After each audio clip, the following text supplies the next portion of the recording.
دوستوں، بعض اوقات ہمارے ساتھ کچھ یوں ہوتا ہے کہ دوسروں کے ساتھ ہماری کی گئی ہمدردی یا نیک دلی الٹا ہمارے ہی گلے پڑ جاتی ہے، کیونکہ اکثر لوگ بالکل ہاتھی کے دانتوں کی مانند ہوتے ہیں، جو دکھانے کے تو کچھ اور ہوتے ہیں لیکن کھانے کے کچھ اور۔ بس میرے ساتھ بھی کچھ ایسا ہی معاملہ پیش آیا تھا۔ بات کچھ یوں تھی کہ میں اپنی چاچی کے پاس رہتا تھا، کیونکہ وہ اکیلی عورت تھی اور جب ان کے پاس آیا تھا تو بالکل ٹھیک ٹھاک اور صحت مند تھا، مگر ہماری ہمدردی نے مجھے وہ دن دکھائے کہ میں کسی قابل ہی نہیں رہا۔ چاچی نے میرے ساتھ جو کچھ کیا وہ میں سوچ کر بھی کانپ اٹھتا ہوں کہ کوئی انسان اتنا بے شرم کیسے ہو سکتا ہے۔ چاچی کے پاس رہتے ہوئے مجھے کچھ ہی عرصہ ہوا تھا کہ اچانک میری صحت تیزی سے گرنے لگی اور میں پچھلے کچھ دنوں سے بہت ہی عجیب اور ناقابل بیان کیفیت میں مبتلا تھا۔ آج بھی ایسی ہی ایک صبح جب میں اٹھا تو مجھے کچھ نکاہت سی محسوس ہوئی اور میری ٹانگوں میں شدید درد تھا۔ یہ درد میری سمجھ سے باہر تھا۔ آخر میرے ساتھ مسئلہ کیا ہو رہا تھا؟ ویسے تو میں بالکل ٹھیک تھا، مجھے کوئی چوٹ بھی نہیں لگی تھی، بس اتنا پتا تھا کہ جب سے چاچی کے پاس رہنے آیا ہوں تب سے ہی مجھے ٹانگوں کا درد اور نکاہت شروع ہو گئی ہے۔ میں ہمت کر کے اٹھا اور ہاتھ منہ دھو کر باہر صحن میں نکل آیا۔ چاچی گھر کی صفائیاں کر رہی تھی، مجھے دیکھ کر مسکرائی اور پاس آ کر میرا ماتھا چوم کر بول اٹھی۔ اٹھ گیا میرا شہزادہ اور پاس پڑی چارپائی کی طرف اشارہ کیا اور بولی، یہاں بیٹھو، میں ابھی تمہارے لیے ناشتہ لے کر آتی ہوں۔ چاچی کا انداز اور رویہ بالکل میری ماں جیسا تھا۔ وہ مجھے ماں کی طرح ہی محبت کیا کرتی تھی۔ میں ان کی ہدایت پر چارپائی پر بیٹھ گیا اور وہ ناشتہ بنانے چل دی۔ ان کو مسکراتا دیکھ کر میں پرسکون ہو گیا تھا۔ شکر ہے اللہ کا کہ وہ اب زندگی کی طرف آ رہی ہیں اور مسکرانا بولنا بھی شروع کر دیا ہے۔ یہ سب کچھ میری ماں کی اعلیٰ ظرفی نتیجہ تھا کہ وہ میرے آنے سے پہلے کی طرح ہو گئی تھی، ورنہ تو کچھ عرصہ پہلے ہونے والی جوان بیٹے کی اچانک اور حادثاتی موت نے ان کو نیم پاگل کر دیا تھا۔ میرے چاچا زاد بھائی کا کچھ ماہ پہلے ہی اچانک انتقال ہوا تھا۔ اسے نہ کوئی بیماری تھی نہ تکلیف، مگر ظاہر ہے موت کے لیے ضروری تو نہیں کوئی مسئلہ ہو جس کا جب وقت آتا ہے وہ اللہ کے پاس لوٹ جاتا ہے، لیکن ہم انسان کمزور ایمان والے ہیں، ہم سے نہ صبر ہوتا ہے اور نہ ہی سمجھ پاتے ہیں کہ ہم اللہ کی امانت ہیں اور ہم سب نے اللہ کے پاس لوٹ کر جانا ہے۔ میری چاچی بھی اپنے بیٹے کی موت پر پاگل سی ہو گئی تھی اور بری طرح چیخ چیخ اپنے بیٹے کے لیے روتی تھی۔ وہ میری چاچی کا اکلوتا بیٹا تھا اور چاچی اپنے بیٹے پر جان چھڑکتی تھی، بلکہ یوں کہنا غلط نہیں ہوگا کہ چاچی کی زندگی بیٹے سے شروع ہو کر بیٹے پر ہی ختم ہو جاتی تھی۔ میرے چچا کی وفات بہت عرصہ پہلے ہو گئی تھی اور وہ اپنے پیچھے بہت ساری جائیداد چھوڑ گئے تھے، اسی لیے چچی کو پیسے کی کوئی کمی نہیں تھی اور ان کے پاس اب بیٹا ہی بچ گیا تھا جو ان کی خواہشات کا اکلوتا محور تھا۔ انہوں نے اپنے بیٹے کو بہت لاڈ اور پیار سے پالا تھا، اپنی زندگی کی ہر آسائش دی تھی۔ اس کی کوئی ایسی خواہش نہ تھی جو چاچی نے پوری نہ کی ہو۔ چچی کا بیٹا یعنی میرا کزن بہت عیش سے رہتا، ہماری نسبت اس کی زندگی بہت پرآسائش تھی، مگر اس کے باوجود اس میں نخرہ بالکل ہی نہیں تھا۔ وہ بہت ہنسمکھ اور ملنسار انسان تھا۔ اس نے اپنے لاڈلے اور امیر ہونے کا کبھی ناجائز استعمال کیا ہی نہیں تھا، اور سچ تو یہ تھا کہ اس کی موت کا ہمیں بھی بہت صدمہ پہنچا۔ وہ ان لوگوں میں سے تھا جو مرتے ہیں تو سب کے لبوں پر ان کے لیے صرف افسوس اور تعریف ہوتی ہے۔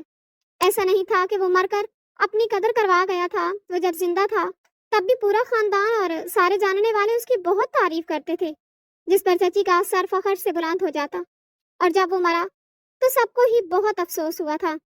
اب میری امی سے چاچی کی پاگلوں جیسی حالت دیکھی نہیں گئی اور انہوں نے اپنے دوسرے نمبر والے بیٹے یعنی مجھے چچی کو سونپ دیا تاکہ چچی کا دل بہل جائے تو چچی کو تھوڑا صبر آئے گا۔ اس طرح میں مکمل طور پر چچی کے ساتھ رہنے لگا تھا۔ چچی بھی شروع میں تو مجھے گھورتی رہتی صاف محسوس ہوتا تھا جیسے وہ مجھے بمشکل برداشت کر رہی ہوں، مگر پھر ہر وقت مجھے دیکھ دیکھ وہ آہستہ آہستہ سنبھلنے لگی تھی اور میرا خیال بھی رکھنے لگی تھی۔ مجھے اپنے بیٹے کا سامان اور کمرہ بھی دے دیا اور خود میرے پاس سونے لگی۔ میں سمجھتا تھا کہ وہ اپنا بیٹا کھونے کے بعد اب خوف کا شکار ہو گئی ہیں، اسی لیے آدھی رات کو اکثر میری کبھی آنکھ کھل جاتی تو چچی مجھے جاگی ہوئی ملتی، مگر مجھے جاگتا دیکھ کر وہ سوتی بن جاتی۔ کچھ دن مزید گزرے تو میری نیند ایسی گہری ہونے لگی کہ رات کا سویا میں صبح ہی اٹھتا۔ دن بدن صبح اٹھتا میری ٹانگیں عجیب بے چین سی ہو رہی ہوتی۔ شروع میں اس تکلیف کو میں نے تھکن سمجھ لیا، حالانکہ میں کوئی ایسا مشقت طلب کام نہیں کرتا تھا، مگر جو تھوڑا بہت گھر سے نکل کر دوستوں کے ساتھ گھوم پھر لیتا تھا وہ بھی چھوڑ دیا۔ सारा दिन घर पर पड़ा रहता, मगर मेरी हालत संभलने की बजाय वहीं की वहीं थी, बल्कि अब तो बढ़ने लगी थी। और अब तो मेरा जिस्म भी थोड़ा थोड़ा दर्द करने लगा था। मैं परेशान रहने लगा था। चाची को भी बताया, मगर वो थकन हो गई, आराम कर लो कहकर टाल देती। तंग आकर मैंने अपने घर वालों को बताया तो वो लोग मुझे डॉक्टर के पास ले गए। डॉक्टर ने मेरा तफसीली मुआयना किया तो वो चीख पड़ा, क्योंकि चाची रोजाना बहुत बार। मेरा नाम काशिफ है, मेरी उम्र 18 बरस है और मैं एक छोटे से मगर खाते पीते घराने में पैदा हुआ। हम 5 बहन भाई थे। मेरे वालिद का अपना कपड़ों का कारोबार था, जिसकी आमदन से हमारा गुजर बसर बहुत अच्छे तरीके से हो रहा था। मगर मेरे अब्बा सिर्फ 2 ही भाई थे। चाचा की निस्बत अब्बा का कारोबार छोटा था और बच्चे ज्यादा थे, मगर अब्बा ने फिर भी हमें बहुत अच्छा खिलाया पिलाया, अच्छे अदारों में पढ़ाया। चाचा का सिर्फ एक ही इकलौता बेटा था। चाचा की वफात कुछ ही अरसा पहले हो चुकी थी और चाची ने अपने बेटे को बहुत मोहब्बत से पाला। बाप की कमी तो औलाद को रहती है, मगर चाची ने कोशिश की थी कि मेरा कजन कभी बाप की कमी को ज्यादा महसूस ना करे। वो कजन के मुंह से कोई भी फरमाइश सुनती तो जरूर पूरी कर दिया करती। हमारी जिंदगी अलग थी। खाना पीना पहनना ओढ़ना अच्छा था, लेकिन तालीमी और घरेलू अखराजात में अब्बा की कमाई का बड़ा हिस्सा लग जाता और कुछ वो वैसे ही पैसा बचाते ताकि बच्चों की शादियों के फर्ज से उधार न लेना पड़े। इसलिए हम बहन भाइयों ने अपनी ख्वाहिशात महदूद रखी। मगर हमारे कजन की बात अलग थी। चची का बस नहीं चलता था कि पूरी जायदाद अपने बेटे पर कुर्बान कर देती। चची और मेरी अम्मी में दोस्ताना ताल्लुक था, जिसमें ज्यादा हाथ मेरी माँ की खुश अखलाकी और हमदर्द फितरत का था। वरना चची अपनी महदूद जात में रहने वाली खातून थी और उनकी सारी तवज्जो और नरमी सिर्फ अपने बेटे के लिए मखसूस थी।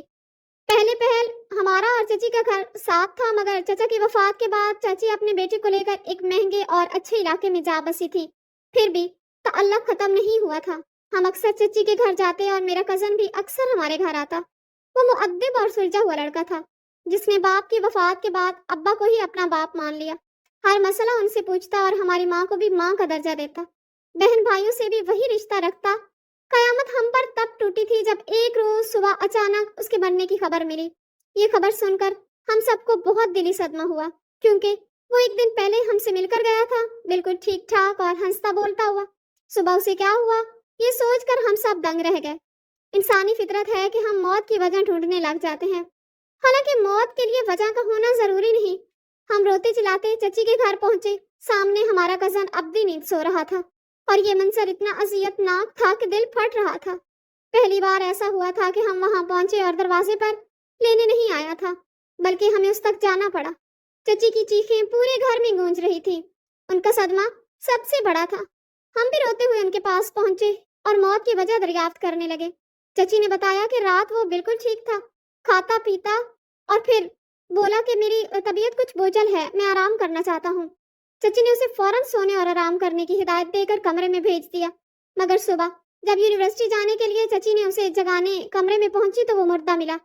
उसकी अचानक मौत ने सबको चौंका दिया। चची के लिए बहुत बड़ा सदमा था। वो तकरीबन पागल हो चुकी थी, जोर जोर से चीख कर उसे पुकारती थी।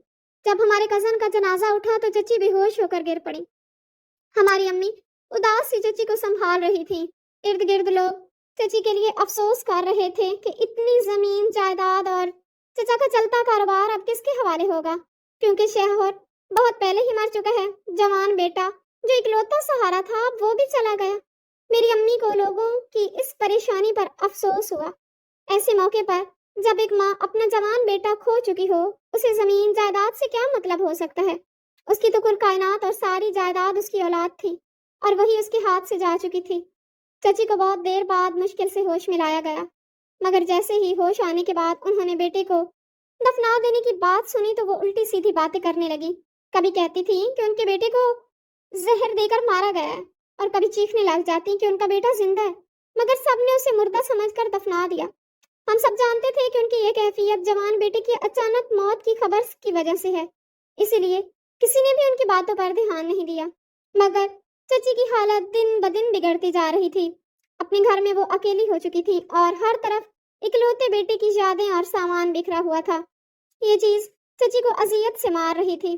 कुछ दिन तो अम्मी चाची के पास रुकी रही और हम भी कुछ वक्त वहां आते जाते रहे थे। चाची बिल्कुल ही गुमसुम हो गई थी, बात तक नहीं करती थी। ऐसा लगता जैसे उनकी जिंदगी भी खत्म हो गई। हमारी अम्मी ने जब ये देखा तो बहुत परेशान हुई, क्योंकि हमारी सारी जिंदगी चची के पास नहीं रह सकते थे। हमारा अपना घर भी था। अम्मी ने चची को साथ चलने को कहा, मगर वो नहीं मानी। उसी घर में रहना चाहती थी क्योंकि वहां उनके बेटे की यादें थी। मगर जिस चीज ने उनको मजीद पागल कर दिया, और हम चची को अकेला नहीं छोड़ना चाहते थे। तय पाया कि हम में से किसी एक को चची के पास छोड़ा जाए, ताकि वो खुद को तन्हा महसूस ना करे और उनका ख्याल भी रखा जाए। मेरी बहनों को अकेला नहीं छोड़ा जा सकता था, और बड़ा भाई चची के पास रहने को तैयार नहीं था। इसीलिए घर वालों ने मुझे ही चची के हवाले कर दिया और मुझे बहुत सारी हिदायत देकर चले गए। शुरू में चची का रवैया वैसे का वैसा ही था, नीम पागलों जैसा, और बैठे बैठे वो बुड़बुड़ाने लगती। सामने होता तो मुझे बुरी तरह घूरती रहती। यकीनन उनके बेटे की जगह मेरा वजूद उन्हें गवारा नहीं था। मैं चची के रवैये से परेशान होता था, मगर सब्र से रहता। मुझे उनकी परवाह भी थी। जब मैं साबित कदम रहा और चची के रवैये के बावजूद उनका दिल बहलाने की कोशिश करता रहा, तो वो भी कुछ कुछ बदलने लगी। अब मुझे देखकर घूरती नहीं थी, बल्कि पुरसोच नजरों से मेरा जायजा लेती रहती। मैं देखता तो जल्दी से मुस्कुरा देती थी। मेरे लिए इतना भी काफी था। एक रोज मैं कॉलेज से वापस आया तो कमरे में मेरा सामान नहीं पड़ा था। मैं घबरा गया। मुझे लगा चची ने मेरा सामान बाहर निकाल दिया है।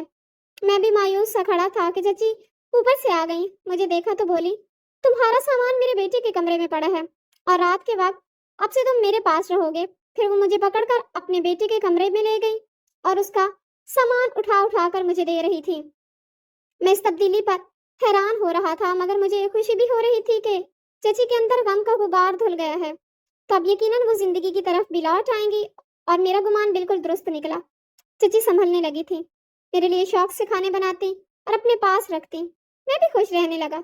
मैं चाहता था चची बिल्कुल ठीक हो जाए, मगर अभी भी रातों को जब मैं जागता तो वो मुझे जागी हुई मिलती थी। मुझे उनकी फिक्र सताती थी, इसलिए मैं जागा सोया रहता। मगर कुछ दिन बाद मेरी नींद ऐसी गहरी होती चली गई कि मैं रात को सोता, सुबह दिन निकलने पर चची के जगाने पर ही जागता। मैंने इस बात पर भी ज्यादा तवज्जो नहीं दी, क्योंकि मुझे यही लगता था कि दिन भर की मसरूफियत के बाद मैं रातों को सुकून की नींद सोने लगा हूँ। लेकिन अच्छी नींद लेने के बाद मेरी सेहत अचानक ही दिनों दिन गिरने लगी। मैं खुद को निढाल निढाल सा महसूस करने लगा। सुबह उठता तो टांगे बेजान सी हो रही होती।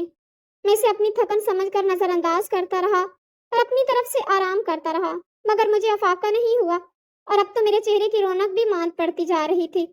हालांकि चची मुझे अच्छा खाना पीना दे रही थी और मैं बिना किसी आराम किए मजे से लेटता रहता।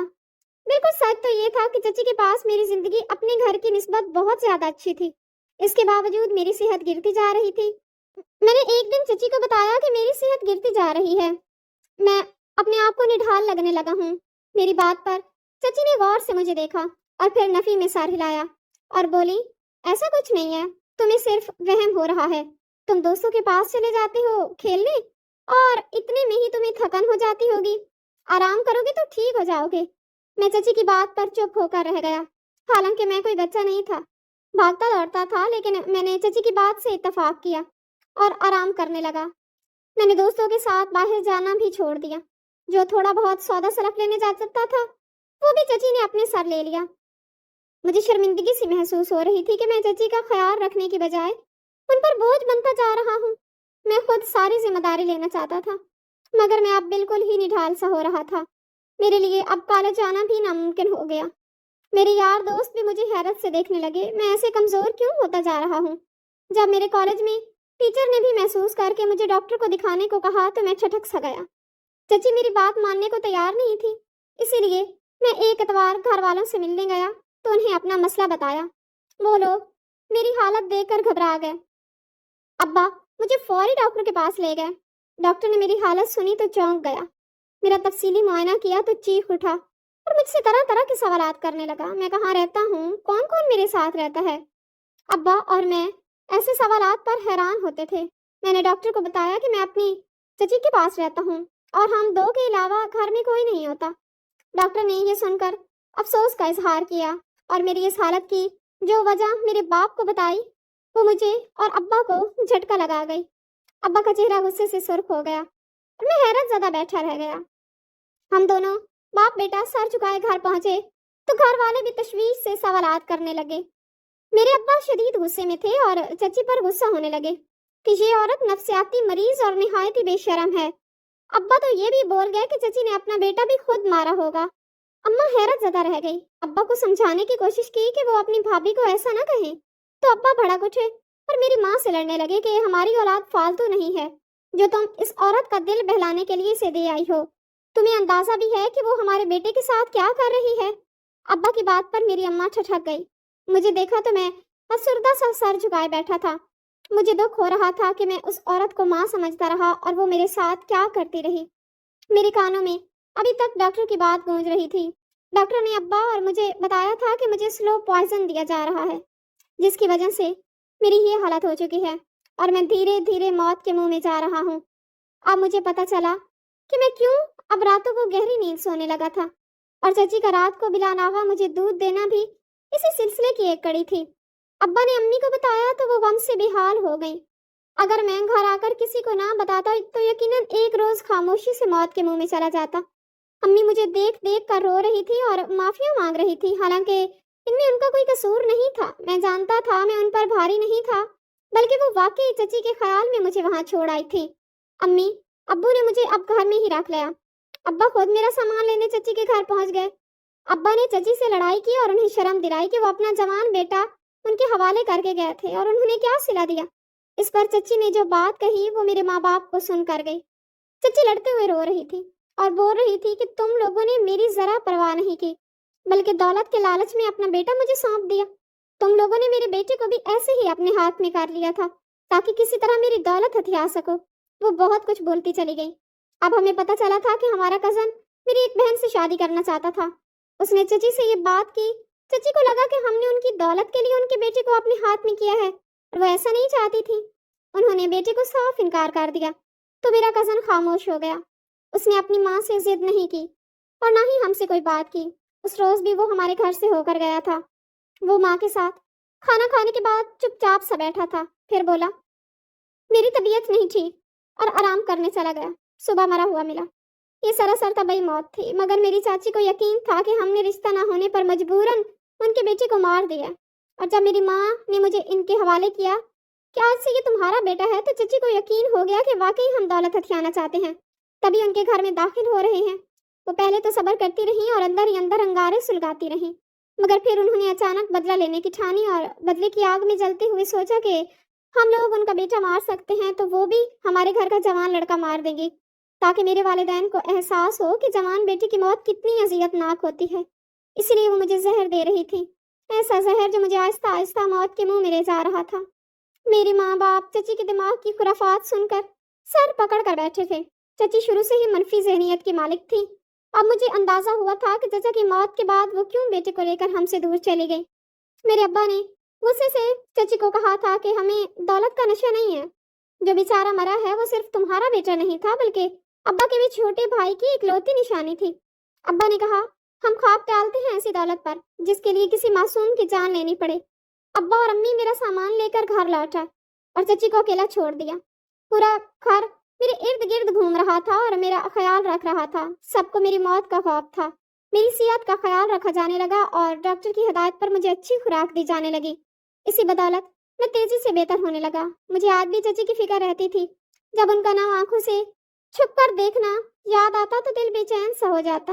मैं उन्हें अपनी माँ जैसा मुकाम देता था। उनके साथ वक्त गुजारने से एक गहरा रिश्ता कायम हो चुका था। जैसे ही मेरी तबीयत संभली मैं फौरन उनके पास चला गया। मुझे देखकर वो नजरें झुका गईं। उनकी हालत बहुत कमजोर और निढाल लग रही थी। मैंने उनका हाथ थामा और साथ चलने को कहा। साथ ही ये भी कहा कि वो अपनी दौलत उन बेसहारा लोगों के लिए वक्फ कर दें जो छत से महरूम हैं। उनके लिए घर बनाएं और पूरी जायदाद इसी नेकी में लगा दें ताकि उनकी बेटे की रूह को सुकून मिल सके, क्योंकि हमें उनकी दौलत की कोई तलब नहीं थी। मेरी बात सुनकर वो ज़ारो कतार रो दी, बार बार मुझसे माफ़ी मांगती रही। अब वो अपने माजी पर शदीद नादिम थी। मैंने भी उन्हें माँ का दर्जा देकर दिल से माफ़ कर दिया, लेकिन उनके बार बार इसरार के बावजूद मैंने उनकी दौलत को हाथ तक नहीं लगाया।